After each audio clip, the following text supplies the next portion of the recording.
Welcome into PHLY Phillies Podcast. We are not happy here. The Phillies just dropped a loss. It was a comeback that was exciting. We saw Nick Castellanos with a homer. We saw Bryce Harper hit a home run. We saw Bryson Stott do his usual homer, a 2-run homer. The game's getting closer after being down 6-1. And then Trea Turner, Trea Turner to tie things up. And as we were excited with the game tied up at 6 apiece, things went left. Things went wrong. I'm Renee Washington, my host, Jamie Lynch. We're not thrilled to be able to talk about a comeback that fell short.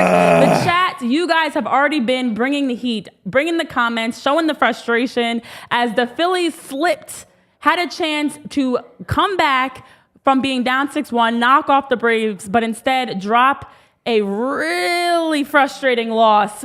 Let us know in the chat your initial reactions. I already have been seeing all the response. And to the question, is this show, PHLY Phillies Podcast, worth the wait? Jamie, it absolutely is. And not for all the great reasons, but right now for the frustration of the Phillies lost. Well, Renee, I was really hoping this was going to be a victory, come from behind beer that I was opening here on the post-game show. But unfortunately now it is a consolation beer because I'm pissed off. That's a game you had to win. I looked at Tyler when they tied it. They had men on in the 9th, and I said, this could be a game that sparks something special. A come-from-behind win like that where you get Trea Turner home runs, Bryce Harper home runs, the Vegas boys come up clutch for you. We talked about that clutch factor in baseball earlier and how it's kind of the key to everything. They gave you that, and they couldn't get it done. I think Rob Thompson, Nick Castellanos, and JT Realmuto had a big hand in this loss. I think it's inexcusable, frankly. I don't blame Craig Kimbrell there because we'll get into the runner on second. I absolutely hate that. But that's a bad loss. That's a bad loss to a great team, and there's no excuse for it. There really isn't, because when you get a tie game and a runner on with no outs in the 9th inning at home, you're supposed to win that game. That's just bad fundamental baseball late, and this one isn't going to sit well with me, and I'll probably still be a little ticked off about it tomorrow morning at 10 a.m. when we're live doing tomorrow's show. That's a bad loss, and this is now a series, we'll get into Aaron Nola tomorrow, that you really, really wanted to split with the Braves. At worst, you had a chance to stranglehold the series, and you blew it. So I'm going to drink my beer, which, by the way, can be your company's beer with us here on the postgame show. Side note, for those that are curious about the backstory, Jamie, in the frustration of the 6-1 deficit, decided to take up some arts and crafts. He's got 2 little girls that are precious, and he brought out his girl dad vibes. And while the Phillies were down 6-1, a way to pass the time was to nicely create his own beer that someone someday is going to be able to sponsor us and give us their beer. For me, I'm just going red Solo Cup because I forgot my whiskey glass or my wine glass. I'm going classy college red Solo Cup with wine in it, even better. The next best thing is boxed wine, honestly. Oh, but Pinot Evil. I love some boxed wine. We are up late. We were supposed to be cheersing to a nice comeback victory with our non-existent, non-brand beer and our red Solo Cup, and instead, much like all of you in the chat, we are ready to throw things at the TV. I mean, I don't even know where to begin with the most frustrating thing. What do you guys think is the most frustrating part about that loss? Is it the late decision-making by Rob Thompson? Is it the bullpen? Is it just the fact that the Phillies had us once again in a position where we had our hopes up, thinking it's a comeback, had a chance to win this, had a chance to take the lead in the series, knock off the top team in the division, and then it all went wrong. What is the most frustrating part? I mean, let us know in the chat. I see the chat is insane right now, Jamie. All right, Where do we begin? What is that, Sketch 16? I don't know if I'm reading that properly because I'm an old man now and my eyes are failing me. But he says bunt JT in the 9th. That, to me, is the one I'm going to wake up angry about because eliminate the freaking double play, Rob. And Tyler and I, our producer, we were talking out there. It's a shame, Renee, because bunting is a lost art. And it absolutely should not be. There's no excuse for major league players not to be able to get a bunt down. And what was salt in the wound after they didn't bunt him over to get Castellanos on second and I believe Bohm on third and eliminate that double play, JT walked out of the batter's box and he muttered to himself under his breath, I can't hit the ball right now. Rob Thompson has to know. Look, you want your guys to play their way out of it, but at the same time in that spot, that's not the time for it. If you know JT is frustrated and he's not getting around on pitches that he normally does, that's a perfect situation to allow him to contribute to a victory by doing the small ball things that were needed. And again, look, I told you earlier today, I'm going to be hypercritical of Rob Thompson down the stretch here. To me, I'm pissed off about that decision not to bunt by JT there. Yeah, I agree. I think that's, and I know somebody in the chat was saying earlier, like, I miss the fundamental baseball. Sometimes we are overthinking things. Yeah. There's just no need. And then on the other side, when you talk about down the stretch and JT, I agree. It's a feeling of wanting to almost throw up of like, you're in a big moment here. Yeah. And that's what you're saying. Yeah, Harp 4803 there says, you can't bunt, if you can't bunt, swing away. To me, that's just baseball hasn't changed that much. Like, I understand, we have new analytics and launch angles and this and that, and stolen bases were a lost art and got forgotten about. Now they're coming back. Yeah, baseball changes. But at its core, it doesn't really change. It's a keep it simple, stupid moment. And there, to me, Pappy O'Houlihan in 1893 would have laid down a bunt to advance the runners to eliminate the double play. There was no outs at the time. JT's clearly frustrated. I was hoping he came through there for himself and for the team, obviously, and for us. But there, let him contribute to a win. Yeah. And I'm pissed off about that one. Well, also, Jamie, as you touched on, not only are we doing our second show of the day, obviously, many of you guys had the chance to tune in earlier today. Thank you for tuning in to our initial show here for PHLY Phillies Podcast. We're doing our post-game show now. We've got another show tomorrow. So before we dive into our thoughts, because we're giving you plenty of Phillies talk in the course of a 24-hour window, that's 3-hour-long shows, which is fantastic. But would be even more fantastic if this was a win we were talking about. So we're going to open it up to you guys. Let us know in the chat. Let's turn it over to the comments and see what you guys have to say about what they are. Oh, our buddy Kyle thinking. Newbeck says, your beer here. I love that brand. It's quite tasty, Kyle, I got to say. I think we could absolutely have a beer, a mug would be great. I love a glass or wine. Spirits. Like, we're whiskey people here. I love a good whiskey, especially when you're watching some games. I am all... No knock on beer. I'm team whiskey over here. Oh, I'm a big wine bourbon. was the only thing I had accessible, fan. but I would have rather loved to have a whiskey, a bourbon, something, a dark liquor. But and that Canadian manager of ours is probably going to lead me to have some heavy bourbon intake here as we're approaching Red October if things don't get better quick. Joe R., old friend of mine, shout out. He says JT's useless this year. And it's kind of one of the talking points with this Phillies team this year that doesn't come up as much as it probably should. But JT's having a down year. He's not the same. When I heard earlier today, like Castellanos I think he's already at like 90 or 91 RBIs.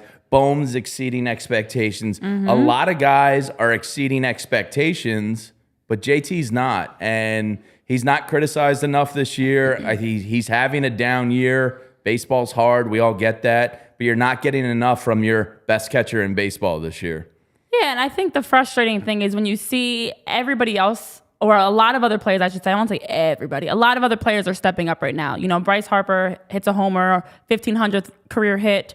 You see, we challenged Nick Castellanos earlier in the show today and came out, hit a home run. Bryson Stott continues to be steady with knocking a nice two-run homer, and players are consistently scoring runs, hitting home runs. We've seen that. We've challenged that. And then to see others that just, you have the ability, especially as we talk about, to make the simple play, to just be able to contribute. because this is a game that the Phillies absolutely should have won. Yeah, absolutely. I mean, once Trea Turner turned on that, and kudos to him for this resurgence of a second half of the season, it really felt like, okay, you're going to win this game. Yeah. And you go ahead and you ground into a double play with Castellanos there. You almost knew it was coming. Nick, for the love of God, take a pitch in a high leverage at bat. All I'm asking for is to take a pitch or two. If they're 2 strikes, I'll live with it. Everybody knows how aggressive you are as a hitter. They know it's coming, and they're going to give you junk to ground into a double play there. And, it's a pitch. I saw some people on Twitter saying, oh, you got to swing at that. He just topped it. He just missed it. No, you don't have to swing at that because you have the winning run on base. Maybe see how the pitcher is going to approach you as opposed to seeing how you're going to approach him. Just take a pitch there. I hated that at bat. There was a couple at bats I hated tonight. Bohm and Schwarber went down looking at strike 3s in the 6th inning. Oh. It was just kind of a listless approach at the plate tonight for the most part, outside of Stott, Turner, Harper. I didn't like those at bats at all. Really unfortunate. It's really just quite a terrible loss, and I'm going to be bitter about it tomorrow morning when I wake up. I just know it. I was ready to come on the show and start breaking out "Living in the Big Blue World." I heard you listening over there. I did. I actually wrote the lyrics down because I was so ready. With my head up in outer space, I know I'll be A-OK. Well, guess what? We're not A-OK at all. He was clutch tonight. None of us are okay. But I agree with, I think it was Stefano who was saying in the chat about just the frustration with the offense, and it's been something we've talked about all season, the ups and downs, the roller coaster ride. The moment you start feeling like, and even you went from arts and crafts to us being excited. Oh, Phillies are coming back. I was screaming. You saw a little irrational Jamie come out. The Phillies are coming back. They actually can do this, even being down 6-1. And Bryson Stott, Trea Turner, they stepped up, delivered, answered the call. But then, down the stretch, the late issues. But I do also see Sketch 16 asking about Wheeler. Yeah, let's start from the top tonight. We talked about this as a pitching duel. Look, we can bitch and moan about the offense there, and situationally late, it was bad. But he did not have his stuff tonight. We talked about him this morning. 2 of his last 3 starts, he's had 10 Ks. Yeah. His earned runs have been low. Tonight started out quite shitty. There's no other way to put it. He had 47 pitches through 2 innings tonight, did not have his stuff, did not have his command. He only threw 14 of 25 first pitch strikes tonight. So that means 11 batters started out the night with a 1-0 count. And that's what we call a hitter's count. So, it's just that roller coaster that Nola and Wheeler have you on all year. They show you glimpses of being the great pitchers that they can be, and then they go and throw up a stinker like this tonight. And Max Fried, you can't make those mistakes against a guy like that. He's probably going to be a Cy Young winner at some point in his career if he can stay healthy. Some of his numbers are just absolutely ridiculous.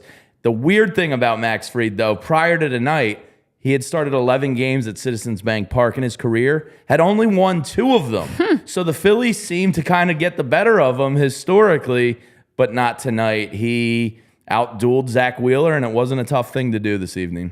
No, and we talked about that beforehand in our earlier show about this pitcher's duel, the good old-fashioned pitcher's duel, coming down to the mound, who's going to be better. And it wasn't Zach Wheeler. And honestly, I know some people in the chat are saying Zealer. That's a cool name, actually. Zach Wheeler is just Zealer. Wheeler will be fine in the postseason. He'll be properly managed. My question is actually, who should we worry about the most right now?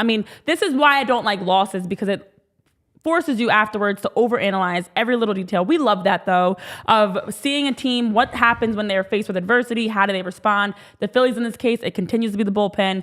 Rob Thompson, pitching in general has, when you look across the lineup, has been a frustration with the bullpen. But who are we the most, or what are we the most concerned about? Talk to me tomorrow after the game, and it might be Aaron Nola, because if they lose this series, and only get 1 victory in 4 games versus the Braves, my Aaron Nola concern is going to be high. Look, the bullpen is tough. You and Tyler were talking about it out there.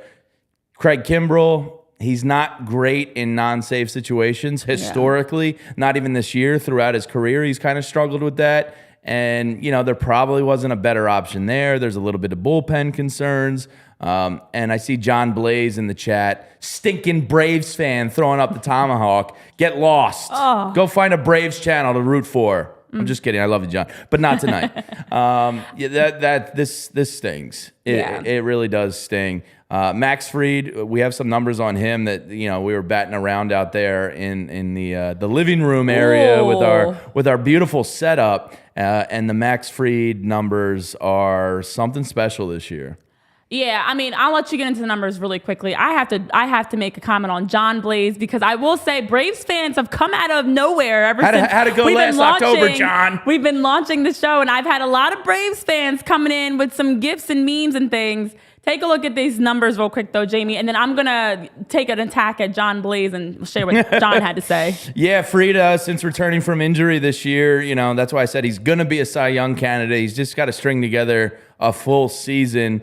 He's 6-0 in road starts this year. Away from Atlanta, he's the opposite of JT. Actually, no, him and JT are good. They're both really good away from home, not quite as good at home. Away from Atlanta, Max Fried has posted a 1.73 ERA, 7 road starts, 7 quality starts. He's got a sub-1 whip on the road in 36.5 innings, 43 Ks in those 36.5 innings, and opponents are hitting just 218 in those 7 road games.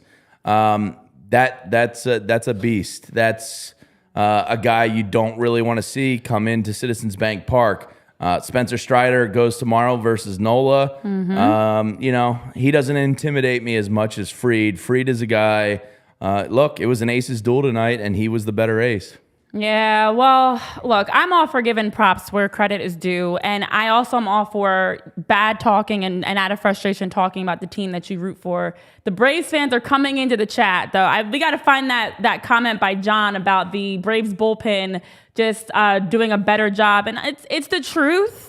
But it's different when we say it. Iglesias was dog poop tonight. How about that, John? So John Blaze is saying Braves bullpen handed this comeback, as you can see, to the Phillies. Oh, yeah. But honestly, it's we agree with you to an extent, but it's different when we're saying it. And look, glad that we're having Braves fans join the show. That in itself is awesome. Here we are on PHL Debatable. Phillies Podcast, I guess. Welcome to our show. Hopefully you stay here as we get deeper into the postseason and we're winning games when they really count, and having a red October, that when you're looking for a team to root for as your team is knocked out, you can root for the Phillies. Yeah. So that's great. You can get an early start on becoming a Phillies fan. And yeah. Those scumbag Braves fans. Hey, don't throw any beer cans on the field down there in Atlanta, John, you scumbags. Sorry, I hate the Braves. Man. And we're going to get into that later because I absolutely hate them. And part of it's jealousy. Part of them is just, crapping on my childhood. Part of it is just everything about their stupid freaking chant in the stands, semi-racist, like all of it. It's just that I hate that franchise. So, John Blaze, I'm not going to say anything nice about you. Any other Braves fans in here, go pound sand. Renee can throw flowers and bouquets your way. I'm done. I'm done. Get lost. I'm sorry, I'm passionate. This is the difference between what beer can bring and what wine can bring. I'm like, oh yeah, come be a Phillies fan, and you're like, fuck you, get out of here. We don't like you here. Yeah. Honestly, though, it's great to see in the chat just how many people are dropping their thoughts. A lot of you guys are saying you're not nervous. I know another John. I wish I had Another John was saying, I'm not nervous at all. Frustrated. Yeah, this is absolutely frustrating. I agree. I feel like this is more frustrating than anything. When you look at September as a whole, coming off of August, the high of August, and just how well the Phillies were hitting, scoring runs. Here we are excited, and we talked about this again earlier, so go back and check that out. If you missed the episode, you can check it out on YouTube, on podcast platforms. And here we are again having the same conversation. It's almost like we can just play a recording and just continue to say the same things over and over again. Rob Thompson, bullpen, hitting, blowing leads down the stretch, comebacks, falling short. But some of you are not nervous. Phillies will make the postseason. I agree, Harp. Yeah, I'm not worried about them making the postseason. We're not the issue. The standard has been raised. It's not about making the playoffs anymore. They're making the playoffs. They are a wild card team. It's about beating those Braves. It's about beating a Chicago Cubs. And we're going to check in on the scoreboard from the night in a minute, and we'll look at the updated wild card standings, all that good stuff. It's about beating those teams. Look, the regular season loss stings, especially in the fashion it happened tonight. It's not about being worried. They're a playoff team. Sure. Stone cold mortal lock playoff team. It's happening. And that is a jinx-free comment. And if they miss the playoffs, nobody rub it in my face because I'm very sensitive. If they miss the playoffs, we're having a whole different conversation. They will not miss the playoffs. But it is about how you go, how are you going to do versus the best of the best? The Braves, they're a monster. They probably have 2 of the 3 NL MVPs this year in Olsen and Freeman. You saw Olsen go yard to left field tonight for his 51st of the year. He's just an absolute monster. They're a juggernaut, and you saw it tonight. They're a superior team to the Phillies. The thing the Phillies have going for them, Renee, is that they're not afraid of them. And you saw it tonight. So let's focus on the positives of tonight. Because, it's been negative. The positives are you came back versus the best team in baseball. You didn't quit. And Tom McCarthy threw out a great stat in game. Let me just find it here in my notes. But in the 6th inning or later, prior to tonight's game, so might be updated some. It will be updated some because the Phillies scored. The Phillies have 116 runs scored in the 6th inning or later to their opponent's 76 runs. So it shows you that the Phillies have that clutch late inning capability, but if you tie it up late and squander it, it almost makes it worse for me in a way. So the positive is this team doesn't have quit in them. They're never out of a game, and they do have clutch double onions order potential at any given time. And that's why attendance is up 35%. That's why, you see games like Game 2 as they split the doubleheader yesterday, where we see that resilience. This is absolutely a team. It's like you said, bigger than the playoffs because we expect the Phillies to be in the playoffs. We're not talking playoffs. We're talking World Series. We're talking hardware.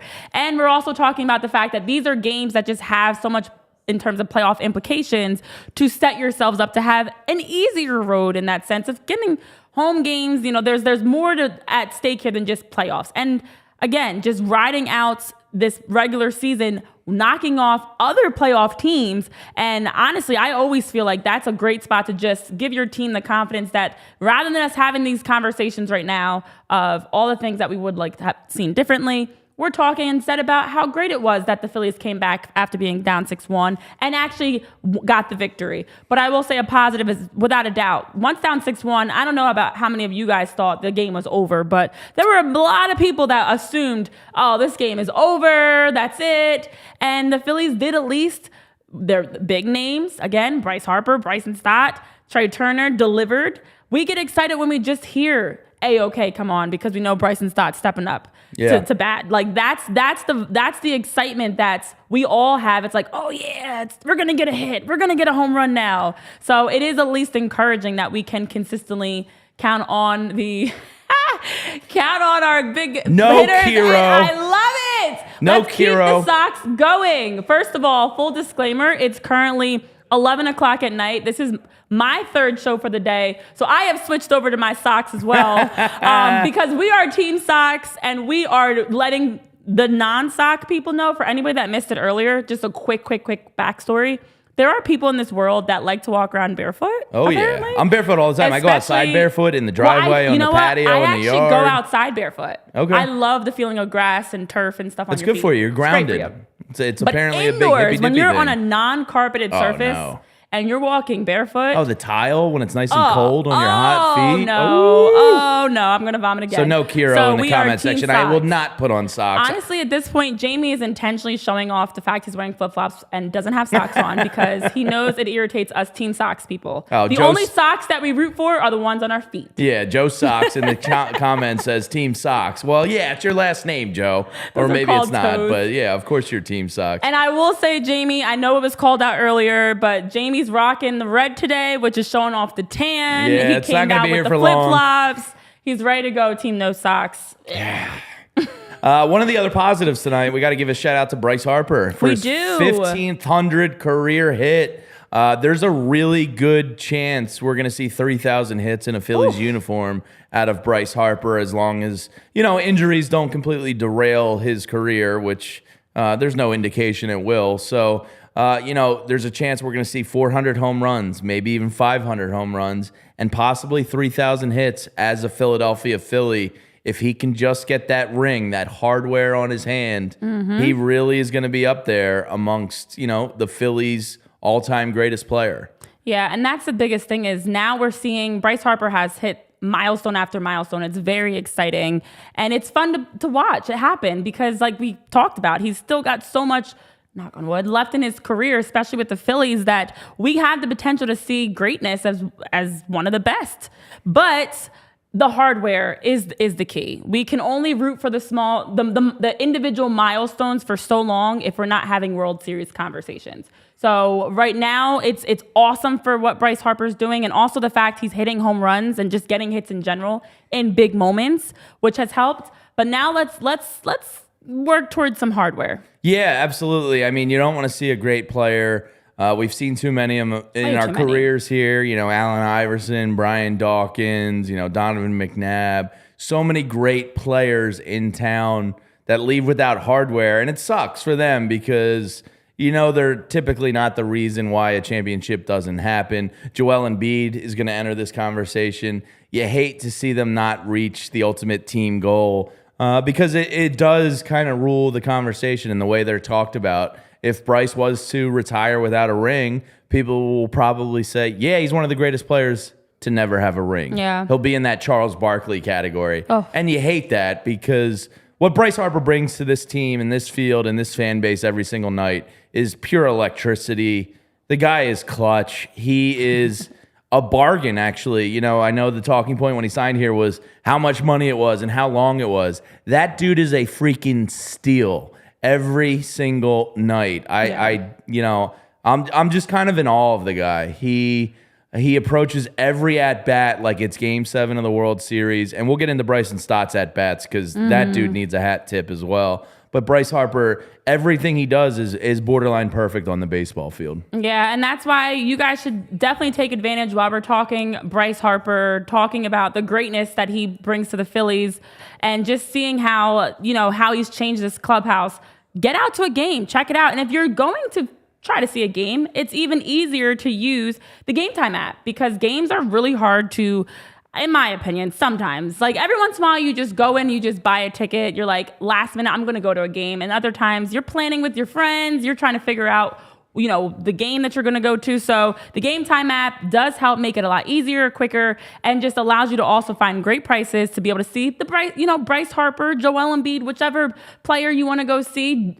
Jalen Hurts, whoever you're watching for our Philly transplants that are traveling into Philly. I know we have someone from DC that said they're joining and someone from Chicago. Nice. If you're traveling and you want to see your Philadelphia sports teams, use the Game Time app. And you can also use code PHLY for $20 off your first purchase to help you be able to secure those tickets and be able to check out all your favorite teams as they are playing. Now, as we're talking about here on PHLY Phillies Podcast, there have been a lot of various responses to how this loss went, how we're feeling about it, the positives, the good, bad, everything in between. And Jamie, as you're talking about and had touched on, there are obviously other games going on around the league as well that we want to take a look at. Yeah, this wild card race is going to be down to the wire, especially in the NL Central and how the Cubs, Reds, and Brewers kind of battle that out for the division title. Can the Marlins, who are the first team out right now, can they sneak in? And if they do the Phillies draw them? Because then all of a sudden, those games are down in Miami now because you blew it this past weekend versus the Marlins. And you're just seeing too many blown late inning games this late in the season to really feel good about that. So it's frustrating because the Phillies should, look, they're a playoff team. They're going to make it. I'm not worried about that in the slightest. They should have padded their wild card standings even more than they have right now. And it's a pain in the ass because these games should not have gotten away from you. There was really no excuse for them to, and it's really, really frustrating. So we'll take a look around the league right now tonight. It's up there on the YouTube page with our man Tyler Zulli putting them up. And, the NL Central is the one we're all paying attention to because of how it affects the wild card standings. The Cubs are in the bottom of the 7th inning now versus the Rockies. They're down 1 run. So let's go Rockies. Shout out DNVR, people. Let's go Rockies. Come on, Susie Rooting Hunter, for we you. need you. A couple other games. The Giants are tied 1-1 with the Guardians in the top of the 6th. The Padres and Dodgers are playing. The Padres are done, but the Dodgers are right there and probably the team the Braves are most worried about. And that's the other thing about a game like tonight. I think it was Matt in the comments section say, you really could have, with these two come from behind victories, or should have been victories versus the Braves, you really could have done some psychological damage to the Braves. Bingo. And you didn't. And it kind of had the exact opposite effect where the Braves survived the situation that they shouldn't have. And it almost gives them confidence there, just psychologically. And look, we know what a game between the ears baseball is. It's really quite unfortunate in that regard. Yeah, and that's a great point, Jamie, because I always think back to my own experiences. And as a player, as an athlete, talent gets you so far. Yes, we absolutely understand there has to be a level of talent. But the next level between, especially when we're talking championships, we're not talking playoffs here. We're talking championships. We're talking World Series. When you're talking about winning the World Series, a lot of it does come down to the mentality. And to be able to step on the diamond and you are looking at your opponent and you're like, you know what? I can beat you. I've beaten you already this season. And the Phillies I've got had no that. fear, and the Phillies have had that. And so this series is frustrating for that reason because it's a chance to knock off the top dogs. It's a chance to show them, hey, I don't care where we are in standings. We've got your number. We match up well with you, and you don't want to face us come playoffs. And Keith W. in the comments says, the Braves do not want to come to Citizens Bank Park in October.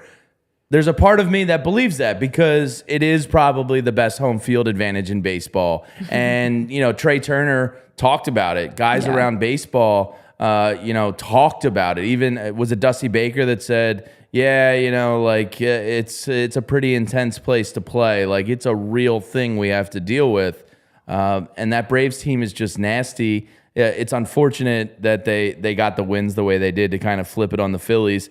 To continue real quick on the out-of-town scoreboard, the Reds are victorious over the Tigers in 10 innings tonight. The Mets beat the Diamondbacks. The Diamondbacks have a shot there. The Marlins lose to the Brewers, so the Brewers protect their lead there in the Central. And that's pretty much it in regards to the Phillies and the standings. Look, I'm not worried about the wild card. No, they're in. But you have to worry about that first round matchup. I hope the Marlins just stay out of it because they're a pain in the ass versus the Phillies. So, we'll keep you up to date on these post-game shows of scores around the league, of news and notes and all that stuff. So that was a look in of tonight. We'll update the wild card standings in the morning when we're live and take a look at how that shook out. But let's go Rockies. Come on, guys. Pull it out. Please. So, and the other thing you'd like to pull out is some winning bets with DraftKings. Look, football's back in full swing with another week of epic games, and DraftKings has got you covered on the action for every single one of them. DraftKings Sportsbook is an official sports betting partner of the NFL. New customers bet $5 on football and get $200 instantly in bonus bets. Nobody's missing out on the action this season. All DraftKings customers can take advantage of 2 new offers every game day this September. 2 new offers. I said that right. Get in on the NFL action 2 times with DraftKings Sportsbook. Download the app now and use code PHLY. PHLY. I've seen some people discussing how we pronounce it and all that. It's PHLY. Soon it's going to be second nature. It'll roll off the tongue. At sign up, new customers bet just $5 and take home $200 instantly in bonus bets only on DraftKings Sportsbook with the code PHLY. The crown is yours. Gambling problem? Call 1-800-GAMBLER or visit www.sot1800gambler.net. In New York, call 877-8-HOPE-NY or text HOPE-NY. In Connecticut, help is available for problem gambling. Call 888-789-7777 or visit ccp.org. Please play responsibly. On behalf of the Boot Hill Casino and Resort, 21 plus age varies by jurisdiction, void in Ontario. Because we're up in Ontario all the time. See sportsbook.com PHLY.com/DraftKings/football terms for eligibility, terms, and responsible gaming resources. Bonus bets expire 7 days after issuance. My favorite word. Eligibility and deposit restrictions apply. Well, Jamie, thank you for sharing that update. I love the updates in the chat that we're seeing. It's great to see just how many people are excited. PHLY, We got to clarify PHLY. some things. Yes, thanks for the shout out to my socks. Very colorful. Love that they are super colorful. Oh, that's Urban Air. Yeah, I've been meaning to take my daughters there. Oh, it's fun. I've heard. A lot of fun. Yeah, This yeah. is not an ad for them, so we're not going to give them Well, much you more can be airtime. Urban Air. But it can be. Dun, dun, dun. Yeah, these are great. And they're great because when you're walking around, you don't hear your feet. But that's a whole other topic. John Blaze, we have converted you. You are now a Phillies fan. You are loving the fact that this is the best live stream on any sport you've ever seen. How about that? Look at John buttering up to us. Let's just throw this out there. Jamie came with, what is it? It's you win more bees with honey than vinegar. You brought the vinegar, I bought the honey, and I was able to bring John Blaze over, and now we've got a fan. Woo-woo. Yeah. But then also, as you're mentioning, it is PHLY. I know people were curious about what that means. We are in Philly. I feel like that's super self-explanatory, that part of it, but we're bringing you all sports content. We're bringing you post-game shows. We're bringing you pre-game shows, and we're bringing you articles and just a lot of shows, content, pieces that you can at any time, any day. It doesn't matter if you are in Ontario or if you're here in Philly or if you're a Philly transplant or just want to check out and maybe you're a Braves person. Justin Harris and says, you want to check out going to Phillies. Oh, yeah. Hey, chat, we are converting John. We are converting all the fans because this is not only the best live stream, but also the best fan base. And Philly sports fans, we are passionate. I always tell people, I'm going to get on my soapbox really quickly. We're not crazy sports fans. We are passionate. We love our teams. We are diehards, and we are consistent. We like all of our teams. There are a lot of spots, and Jamie, I'm sure you've seen this. They might be a fan of like the Eagles, but then they're also like a Padres fan. And then they're also, a Raptors fan. Like you can't be all over the map, literally, with your teams. We are truly Philly sports fans. So welcome to those that we're converting. And thank you to Barbara, Carol, and Jules, 1138 there for the kind words. Yes, it is day one, and we're having a blast. Renee and I are really enjoying this so far. You guys are a huge part of this reason why. So a little bit about what you can do to help us out, to help the community grow and thrive and all that. You want to follow our accounts on social media. I know they're in my Twitter profile. We've been tweeting them out all day. It's at PHLY_sports, at PHLY_Phillies. We'll send out the podcast links, the YouTube links. We're going to be doing a lot of Twitter. And no, I will not call it X. It is Twitter. I don't care what that weirdo Musk wants to call it. Getting a shutdown on day one. Well, did you see what he named his kid the other night? Listen, I don't want to talk on the digital spaces. They're listening, they're watching. Weird. It's Twitter. And it's not X. The X is always, they're always watching. So I'm not trying to get us canceled after a day one of great shows that all of a sudden, YouTube. We're good. When you see PHLY_Phillies Twitter account just disappear, blame Jamie. Okay. So subscribe to the YouTube pages. Subscribe to the podcast. Give us 5 stars, please, because I'm very sensitive. I don't want to cry myself to sleep with my big head on my big pillow every night. So please, give us some ratings, subscribe, follow along. After each show, we're going to be podcasting these shows, so it's there for you in your cars, on your commute. If you're at work and you want to just follow along on YouTube and hop in the chat, we love that. AllPHLY.com is our homepage. On there, you'll find the Die Hard membership, which is great because for $79.99 a year, you guys can join the Die Hard membership and get access to the Discord channel. And Discord is new to me.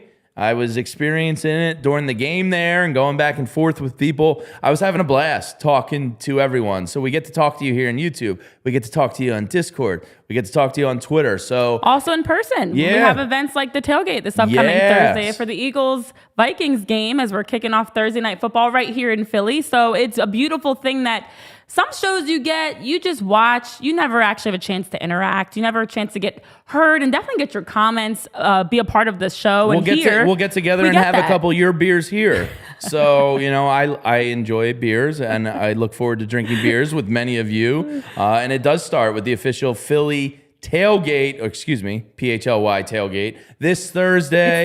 It's the beer. With the stinking Vikings coming to town. Our pals over at Philly Sports Trips are hosting it.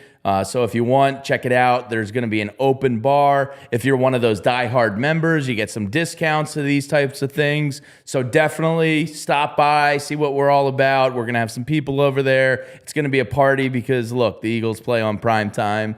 Kirk Cousins sucks in prime time. That's cool. Darius Slay shut down Justin Jefferson. That's pretty cool. So hopefully the Eagles get 2-0, and we get to meet some of the people on Thursday night. And we're definitely going to meet all you people over time here and crack a couple of your beer here's.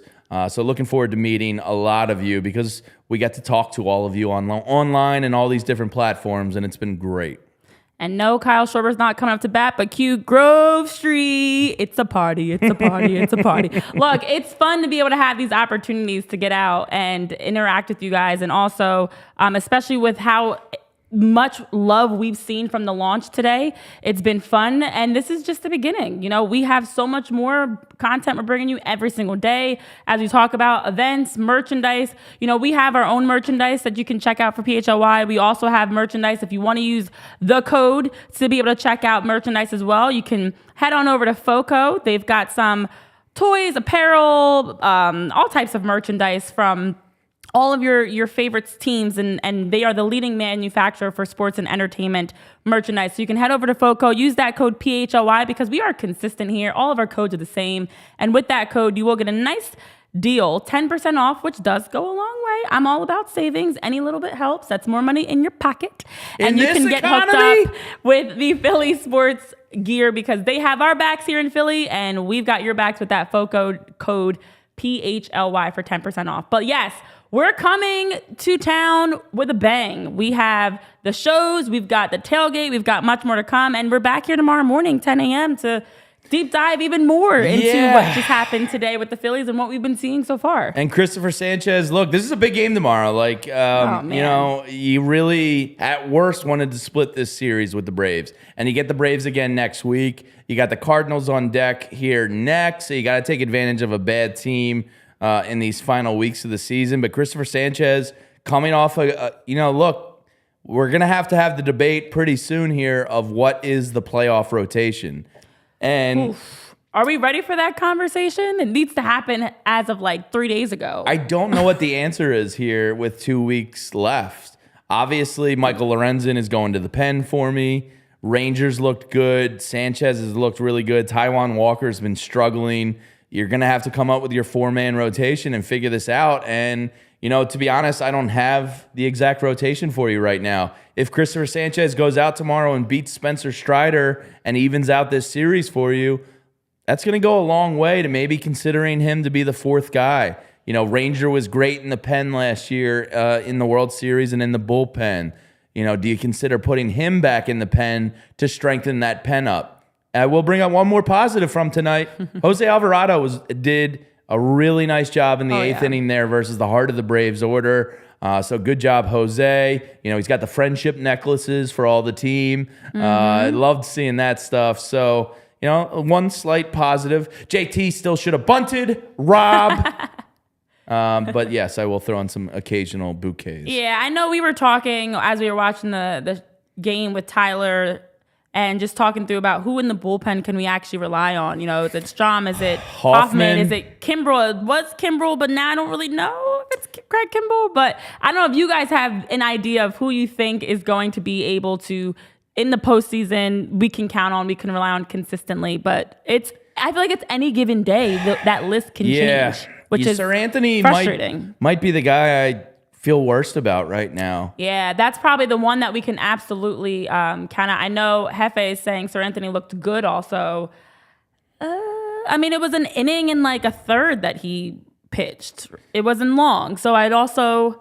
Yeah, I have some stats here know. on Sir Anthony. Let me just pull them up from this morning's shows that we didn't get to because I'm highly concerned about Sir Anthony. Ever since he's returned from the injured list, his strikeout rate has plummeted. He's a strikeout pitcher, Sir Anthony, and it's really, really plummeted. Prior to today, he only had 10 strikeouts in 17 innings of work. He's down nearly 20% on his strikeout rate since his return from the IL. He's not really a high leverage guy right now. And again, this is something where I look to Rob Thompson like, dude, you can't put him in high leverage situations. Hoffman's been better. Strom has been better. You need Sir Anthony or Alvarado to really kind of cement themselves these final 2 weeks. You know, he's not the strikeout guy he once was. And if he doesn't have that, he's shown to be a liability right now. And I hate that because I love Sir Anthony. And, you know, he's been great and he's gone through a lot during his time here. And, you know, you really want him to thrive. But right now he's doing the opposite of that.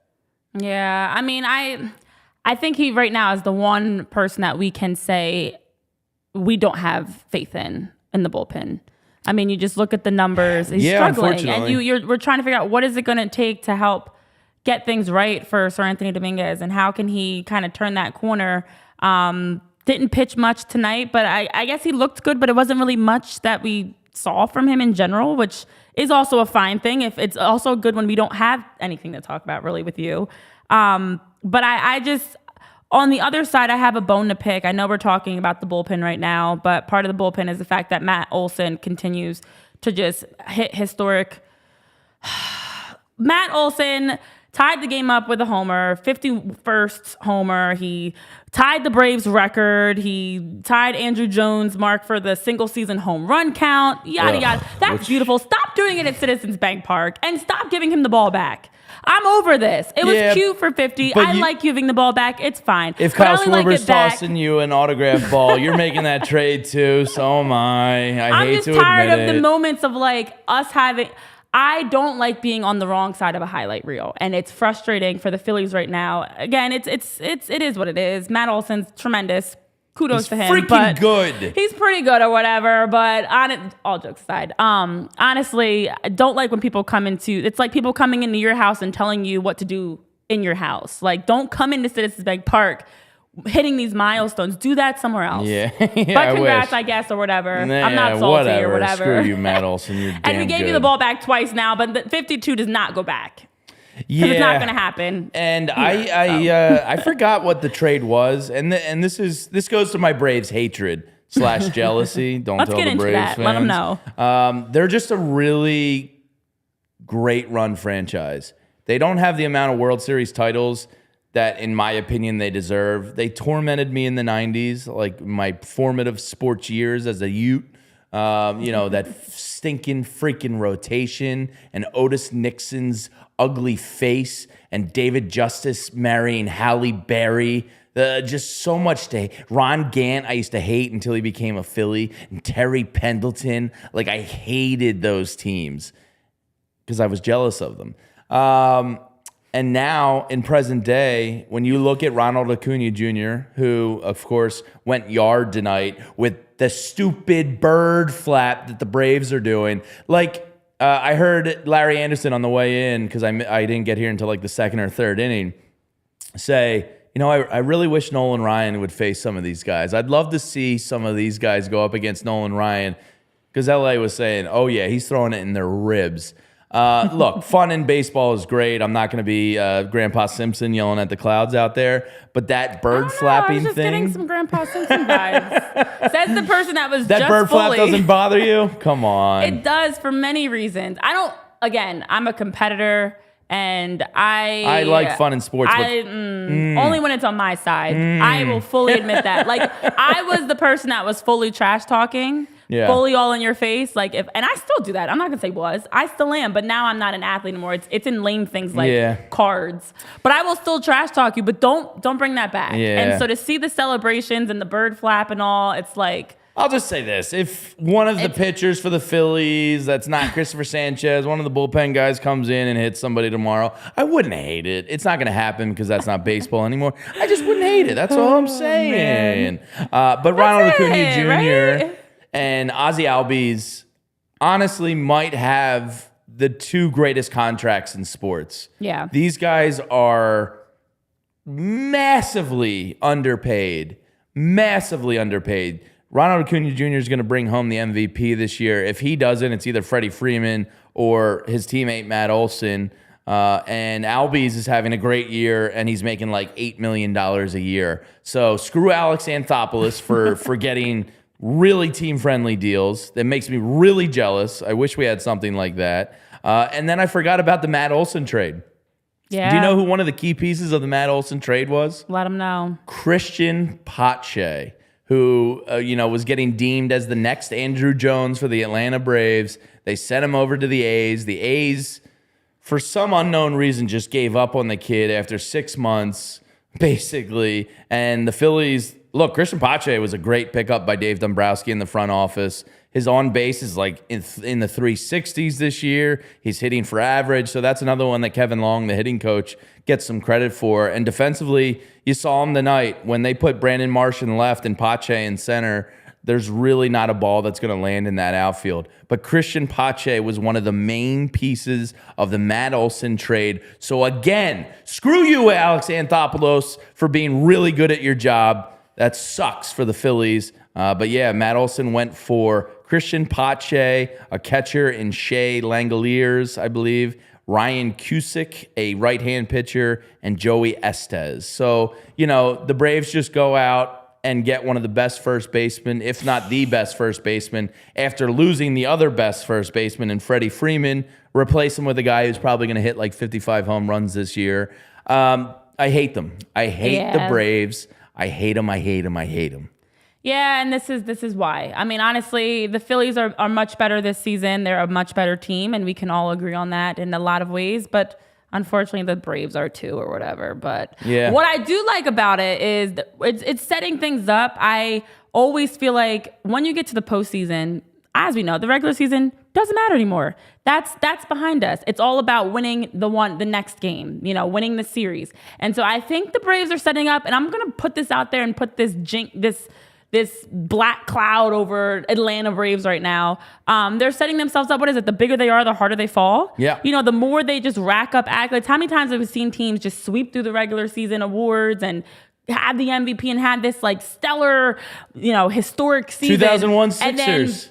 MVP, Coach of the Year, Sixth Man of the Year, and Defensive Player of the Year. Win the first game of the championship and then get beat the next four, and we still have the iconic Allen Iverson step over for that, but that's about it. So we've seen this happen in sports many, many times, and I'm thinking this is what's going to happen again with the Braves too. They've got the target on their back. Everyone's got them circled, ready to face them in the postseason and knock them off, to be the team that upsets them. It's not an upset for the Phillies when we knock them off if we face them. But overall, I agree, Jamie. I'm glad you got that off your chest. Yeah, I needed to get that off. I felt like, and honestly, I think you guys in the chat could feel the heat. I had to move over a little bit. It feels like the temperature went up about 20 degrees. I think it might have actually. Steaming over here, and not just red because of the hat and the sweatshirt because you're fuming. So we're going to let you simmer down. Yeah, and who is it on the chat there said I'm probably going to be more angry tomorrow morning. This is possible. Yeah, there's a good chance I'm more angry tomorrow morning. You know what? It's worse the next day because you've had a chance to just sleep on it, and you don't sleep though. You're thinking. Like, I feel like as sports fans and anybody covering sports and following sports, you also are just rethinking, why didn't they bunt? Why did you do this? And you're getting caught up in it. And by tomorrow, you just let those emotions fester like a shaken up soda bottle, and you're ready to explode by 10 a.m. So I'll take you in the Lynch household tomorrow morning. Paige, my youngest, wakes up usually around 5:55 a.m., 6 o'clock. Lovely. We watch a little Mickey Mouse Clubhouse in bed. Oh, the Mickey My wife Mouse goes off to Clubhouse. work. Then I make the girls breakfast. I'll usually an Eggo waffle or maybe some eggs, some yogurt. And I'll be sitting there, scrambling my eggs. I do the Gordon Ramsay method where it's 30 seconds on, 30 seconds off. Oh, you're fully Chef Jamie. Oh yeah, I'm with bougie. the no socks. And you know what I'm going to be thinking about the entire time while I'm making their eggs and drinking my coffee is, why didn't you bunt, Rob? I'm not going to get over it. Look, we talked about it earlier. Baseball has changed a lot over the years, but some things are just fundamental to the game. And to me, the game was lost right then and there. And Tyler said it, and it's true. Guys can't bunt anymore. And I don't know why it's such a lost art. Small ball is still a thing, regardless of what the analytical department there will tell you. You know, I know Rob doesn't even sometimes make the lineup. He doesn't make some of these decisions. It's above his head. But that, to me, is just so clearly a situation where you bunt and eliminate the double play, because then all you need is a stinking fly ball to the outfield. It's a victory that might be a catalyst to something special. And instead, you gave the Braves, you give them an inch, and you gave them that inch tonight. And yeah, I'm probably going to wake up pissed off. Yeah. And truth be told, the Phillies should have won in the ninth inning. So, I mean, you could also argue we don't need to get there and we don't need to even have this conversation. But we did get there, and you still had a chance to win it. And you did not.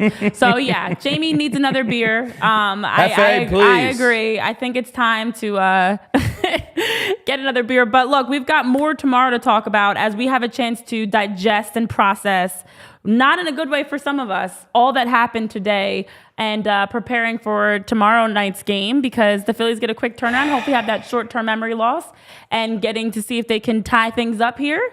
Who knows? Spencer Strider versus Christopher Sanchez tomorrow. And look, you got to go 2-2. You do. You can't lose 3 out of 4 to the Braves this time of the year. It's just, you're not that bad of a team. You're an inconsistent team, and you keep hoping they're going to find that consistency. And tonight was just another frustrating opportunity that was squandered. It was. It was another moment for the Phillies to really solidify themselves. I feel like you go up in this series, the comeback against the Braves of all teams, really, we had it written up, excited, dialed in, ready to talk about the comeback victory. And honestly, this late in the season, to have a series go that way, when you go from being down 1-0, you drop game 1, you tie things up, you win game 3, doesn't get much better than that until you win game 4. But here we are. So it has been a frustrating day for the Phillies, but an exciting day for us here at PHLY Phillies Podcast, with the debut of our show and all of our colleagues launching their shows. As the team has finally had a chance to launch, we've been putting this together, organizing it, planning it, and it's like anything you plan in life. It's great to see it finally come into fruition. So glad to see that you guys are enjoying it too. Yeah, we've talked about this, Renee, for a long time, and not as long as the people from Denver, but it's nice to actually be in it and doing it and live here with you, the best. And this is not hyperbole, because I fully believe this. I worked for NBC Sunday Night Football for many, many years and traveled around to every sports city in America, and we're the best. I mean, we're the most passionate, and you people are going to be here with us, living and dying with these games with us, and we can't wait to experience it with you. We hope you join the community. We hope you become a diehard. We hope you're in these chats. We hope you're in the Discord. We hope you're on Twitter interacting with us. We want to live and die these games with you, because, look, at the end of the day, it's just baseball. But it's fun as hell when it's good. Wait, I heard it twice now, and I thought the first time was an error. Did you say live and die? I did. Okay, we don't have to live and die. I run hot, I run cold. There's a lot of emotion. Go that extreme. I was like, I don't know about that. None of that is. Yeah, we're just living the dream here. Yes. It's the highs and lows, but not that low of a low. Yeah, well, super extreme. I'm emotional right now. It's pure emotions talking for you, Jamie, right now, honestly. But yeah, we are excited to have a chance to live the ups and talk through the downs and figure it out. Yeah, and as we sip on our nice beverages and try to figure out what the heck just happened here. But look, Bryce Harper's good at baseball. That's cool. That is cool. Bryson Stott will throw some flowers your way tomorrow morning, because that dude, I'll scream it from the rooftop. I love Bryson Stott. That kid has got something special in his athletic DNA. I love the way he plays baseball. Oh yeah, without a doubt. And it's exciting. Again, everyone has, as soon as you hear the beat drop, we all know Bryson Stott is stepping up to bat, and it's like, yes, here he comes. Something good is about to happen. But it's great to see players like Stott and Trea Turner that are really just continuing to evolve as the season goes on in a much needed time, along with, of course, Bryce Harper. Wake up, JT. Wake up. Yes. Well, thank you guys so much for tuning in, and join us. Wake up tomorrow morning and join us at 10 a.m. You should be up. I mean, we're all adults. We should be up at 10 in the morning on a Wednesday. I will be, because Paige will wake me up at 5:55. Jamie's going to bring us breakfast that he, what is it? You have the little whisk? 30 seconds on, 30 seconds off heat, constant whisking.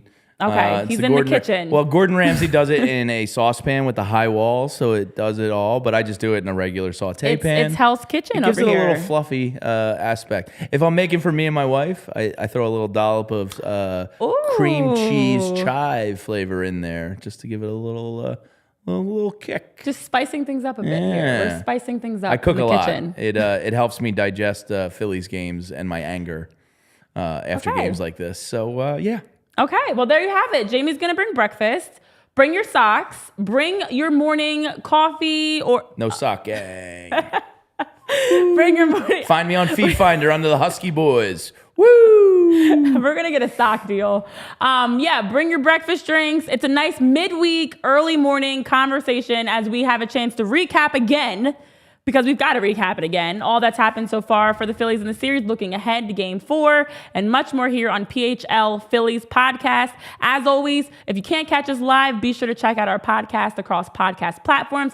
Subscribe, like, comment, and be ready to bring the heat and all the fun here on PHLY Phillies Podcast. Thank you guys for tuning in. See you next time. We all silly like the mayor.